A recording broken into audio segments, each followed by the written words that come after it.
Mâine plec în vacanță și ca orice om normal, în loc să-mi fac bagajul, m-am hotărât să îmi curăț tot dulapul și să trec prin toate hainele pe care le am.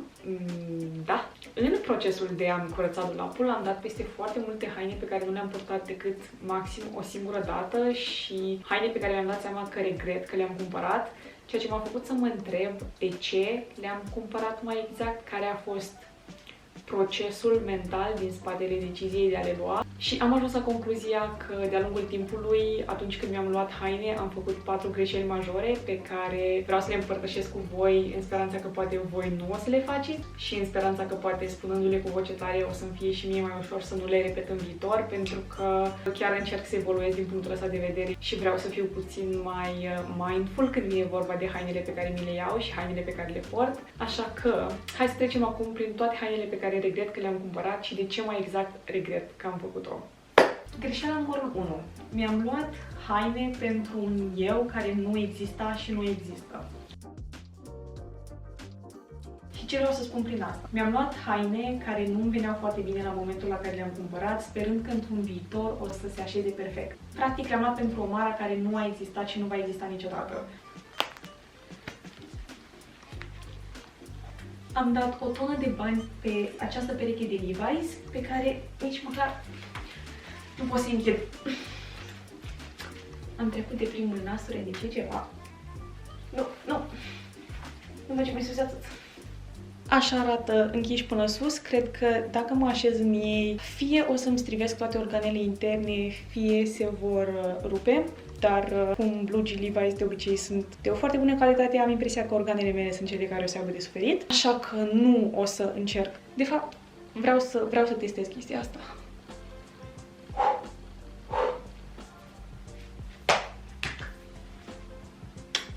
Da. Niște jeans foarte drăguți, dar nu pentru Mara asta. Pentru o Mara mai slabă care nu există.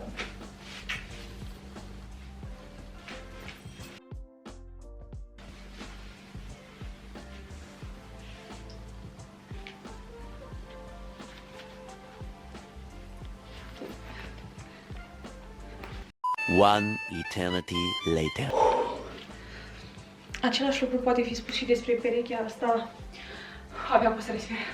De la The Ragged Priest. Avea o reducere pe site și asta era ultima mărime în modelul ăsta. Modelul mi se pare absolut superb. Îmi plac culorile, îmi plac dungile, este perfect, este un vis bombon. Dar cum am spus, asta era ultima mărime și știind cum sunt mărimile la The Ragged Priest, știam că nu o să-mi vină. Mi-am spus, oricum plănuiam să slăbesc, deci cu siguranță o să-mi vină într-o lună, două după ce mi iau. Nu s-a întâmplat. Și nici nu cred că o să se întâmple. Și asta a fost aceeași greșeală. Mi-am luat blugii pentru o Mara din fanteziile mele, nu Mara din realitate. Cred că dacă stau prea mult cu ei, mi se oprește efectiv circulația din partea inferioară. Aceeași tragedie s-a produs și la perechea asta de blugi. Aparent, blugii sunt marea mea dilemă. Sunt de la Motel, sunt fabuloși, ador designul, dar sunt evident mult prea mici pentru mine. Abia dacă mă pot mișca în ei de așezat, nici nu se pune problema. Dar, da, concluzia, nu ar mai trebui să cumpăr haine pentru corp al unui eu din viitor, ci pentru corpul pe care l-am în prezent și asta o să fac de acum înainte. Greșeala numărul 2 și, de fapt, cea mai mare problemă a mea în ultima vreme este că m-am lăsat super influențată de trenduri și de fast fashion. Mi-am luat mult prea multe piese inspirate de microtrenduri și piese care după 2-3 luni deja sunt peste tot, toată lumea le poartă și după încă 2-3 luni sunt considerate expirate. M-am lăsat atât de influențată de microtrenduri și de fast fashion că la un moment dat tot stilul meu de fapt era pur și simplu o combinație de trenduri. Nu mai era nimic original și simțeam chestia asta. Nu mi se mai părea că hainele mele transmit ceva. Dându-mi seama de lucrul ăsta, mi-am promis că de acum încolo voi încerca să adaptez microtrendurile la hainele pe care fie deja le am, fie la haine luate din CH-uri sau de la branduri mai sustenabile, pentru că vreau să încerc pe cât posibil să evit fast fashion și să nu mai contribui atât de mult la ideea asta de consumerism constant. Un prim exemplu din categoria asta de haine sunt acești pantaloni cargo cu imprimeu camo care au fost super populari, cred că undeva prin 2016. Chiar am avut în două culori, dar o pereche am luat-o surorii mele mai mici. Cred că i-am purtat o singură dată. o singură dată. Au buzunare foarte mari și încăpătoare, ceea ce este super, dar sunt foarte groși, motiv pentru care nu pot fi purtați decât în anumite circunstanțe super mega specifice. Sunt super greu de asortat din cauza modelului și pur și simplu nu am avut unde să-i port, cu ce să-i port, de ce să-i port. Au fost pur luați pentru stilul ăla de Insta Baggy, care era foarte popular în 2016, presupun. Sunt deja considerați chicioși, chuggy, cum e popular pe TikTok acum, dar având în vedere că totuși sunt destul de practici, datorită buzunarelor și faptului că sunt destul de grosuți, o să-i păstrez și o să-i folosesc ca pantalon de schi, dacă vreodată o să merg la schi sau la snowboard, pentru că nu știu nici să schiez, nici să mă dau cu placa, dar cine știe. Din aceeași categorie fac parte aceste topuri de plasă cu îngerași. Sunt niște bluze cu mânecă lungă transparente care au un model cu îngeraș pe ele. Nu am una, nu am două, am 3 astfel de bluze. Și dacă nu ați observat, vremea lor a trecut. Regret că le-am cumpărat, aș fi putut să-mi iau niște topuri de plasă simple care puteau fi purtate oricând, dar nu, eu am ales să le iau pe astea pentru că erau trendy. Pentru că toată lumea le avea și am spus că dacă toată lumea le are, atunci neapărat trebuie să le am și eu. Rochia asta mi-am cumpărat într-o perioadă în care rochile adunate și mânecile astea bufante erau foarte populare și am spus, le are pe amândouă, hai să o cumpărăm. Plus că era la reducere și am justificat toată treaba ca fiind un motiv extraordinar pentru a achiziționa această piesă. Nu spun că îmi displace, nu mi se pare o rochie urâtă, doar că nu este genul meu. Dacă nu ar fi fost trendy, mânecile bufante, nu aș fi cumpărat-o. Am cumpărat-o pur pentru că asta era popular la momentul acela.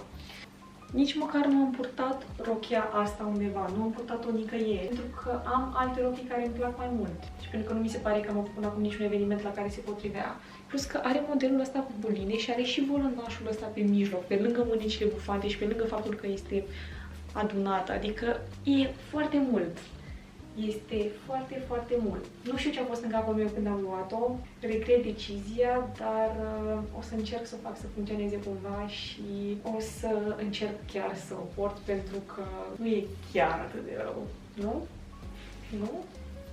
Vă rog, susțineți-mă, e chiar atât de rău? Scrieți-mi în comentarii dacă vi se pare că rochia asta nu poate fi salvată. Așadar, mi-am spus că de acum încolo voi aștepta o perioadă de minim o lună din momentul în care văd o piesă care mi se pare interesantă înainte să decid să o integrez în garderoba mea, ca să nu cad pradă microtrendurilor și voi încerca să-mi pun mai multe întrebări ca să-mi dau seama dacă îmi place ea ca piesă individuală sau dacă îmi place doar pentru că văd că altora le place. Deși la numărul 3 a fost că mi-am luat haine fără să mă gândesc dacă se potrivesc stilului meu de viață. Mi-am luat haine care fie nu se potrivesc cu nimic din ce aveam deja, haine pentru niște evenimente la care eu nu particip și nu voi participa niciodată, haine care necesită să nu te miști deloc și eu sunt o persoană care gesticulează foarte mult, care este foarte activă, care simte nevoia să se miște. În general, haine care nu se mulează pe personalitatea mea, absolut deloc. Jur că nu știu ce a fost în capul meu când mi-am luat perechea asta de pantaloni scurți, care de fapt e mai mult o pereche de chiloți. Nu am nici cea mai vagă idee pentru ce ocazie m-am gândit că vor fi potriviți. Poate festivalul din Rio de Janeiro. E singurul eveniment la care mă pot gândi pentru care par appropriate. Regret maxim că i-am cumpărat și nu știu de ce îi mai țin, pentru că nu i-am purtat absolut niciodată și nu cred că îi voi purta vreodată. Nu prea am ce altceva să spun în legătură cu ăștia, chiar sunt speechless. Nu știu la ce s-a gândit Mara din trecut când i-a luat. Cel mai probabil nu s-a gândit, dar da. Regret. La ce m-am gândit când mi-am luat setul ăsta? Ce drăguție! Ce culori cute! La ce nu m-am gândit când l-am luat? Unde, pana mea, port eu așa ceva? Unde? Vă rog să-mi spuneți. Unde este acceptabil să porți așa ceva? Încă consider că setul ăsta este foarte cute. Îmi place la nebunie. Dar nu mă pot gândi la un context acceptabil în care să-l port. Poate petrecerea de la Nostalgia, care o să fie pe 3-4 septembrie. Poate. Îmi dă vibe-uri de anii 2000, girl band, Asia. Dar după, unde port? Cred că o să port piesele individual. Manșoanele mi se par foarte drăguțe pentru toamnă. Mi-ar fi plăcut să mă fi gândit puțin mai mult la contextul în care o să-l port înainte să-l cumpăr, dar asta este. Next time I will know. Să-mi fac o regulă să găsesc minim 5 contexte diferite în care pot purta o piesă înainte să o cumpăr. Minim 5. Asta nici măcar nu are 1,5. Ați putea crede că acest corset ar fi trebuit să fie încadrat la greșeala cu luatul lucrurilor inspirate de trenduri. Dar mie dintotdeauna mi-au plăcut corsetele și bustierele. Nu, corsetul ăsta se încadrează aici pentru că nici măcar o secundă nu mi-a trecut prin cap că nu am niciun context în care să-l port. Și eu sunt genul ăla de persoană specială care îi place să se așeze. Sunt o persoană care vrea să stea jos din când în când. Cu corsetul ăsta nu pot să fac chestia asta. Sau dacă mă așez, nu cred că mă mai pot ridica vreodată. În al doilea rând, este foarte dificil de pus și la orice mișcare mai intensă se desface dacă este strâns ca lumea, cum trebuie de altfel strâns un corset. De aceea și lipsește o gaică din asta de metal, pentru că prima oară când l-am pus, m-am agitat prea tare și s-a rupt, a sărit, a țâșnit din corset și nu o mai am și nu pot repara. Este superb, este adorabil, îl ador, mi se pare corsetul visurilor mele, dar unde și când port eu așa ceva? Poate doar dacă mă întâlnesc cu Dracula. În afară de asta, nu prea știu cum o să îl integrez în garderoba mea, așa fel încât să nu mai simt atât de mult regret când mă uit la el. Nici măcar nu pot să oftez ca lumea pentru că mă strânge. Ultimul din această categorie este acest top pe care nici măcar nu știu cum să vi-l arăt fără să aibă loc un accident. În primul rând, cred că mi-am luat o mărime prea mică, în al doilea rând, cred că și dacă nu am o mărime corectă, nu aveam unde să-l port, pentru că dacă fac orice mișcare, se întâmplă lucruri care nu vrem să se întâmple în mod normal în public. Mi s-a părut un top extraordinar de drăguț pentru că are un model foarte fain, are și niște mânuși integrate, ceea ce eu nu am mai văzut până acum și mi se pare foarte cool, dar este imposibil de purtat. Părțile astea vin peste domnișoare, dar nu stau peste domnișoare și atunci la fiecare mișcare se dezvăluie părți din mine pe care nu vreau să le dezvălui. Așa că regret enorm că l-am cumpărat, este minunat, este un top care nu se aseamănă cu nimic din ce am mai avut până acum, dar nu pot să-l port nicăieri. Nu am unde să-l port, nu am cum să-l port și cred că voi încerca să-l modific, să mut oarecum părțile de sus undeva aici, să le cos în așa fel încât să fie mai acceptabil, mai decent, dar nu știu dacă voi avea vreo șansă de succes. Să sperăm totuși că voi reuși să salvez ceva. Dacă nu, măcar cred că o să încerc să salvez mânușile pentru că sunt mult prea drăguțe. Acești pantofi, aceste picioroange, mai bine spus, pentru că ăsta este cel mai bun mod de a le descrie. Unde și cum mă gândeam eu că o să pot să port așa ceva? Cred că au 1,5 m înălțime, sunt mai înalți decât mine. Nu i-am purtat absolut nicăieri niciodată pentru că cred că mi-aș rupe picioarele. Dacă aș încerca sincer, nu știu ce a fost în capul meu când i-am cumpărat. Nu știu ce abilități de echilibristică credeam eu că am. Deja simt că aerul este rarefiat. Nici nu știu cum poți să mergi normal cu ăștia. Mi-am spus că da, sigur o să existe un eveniment cândva la care o să-i port eu, care alerg și îmi place să dansez și să mă mișc și sigur o să am unde să-i port.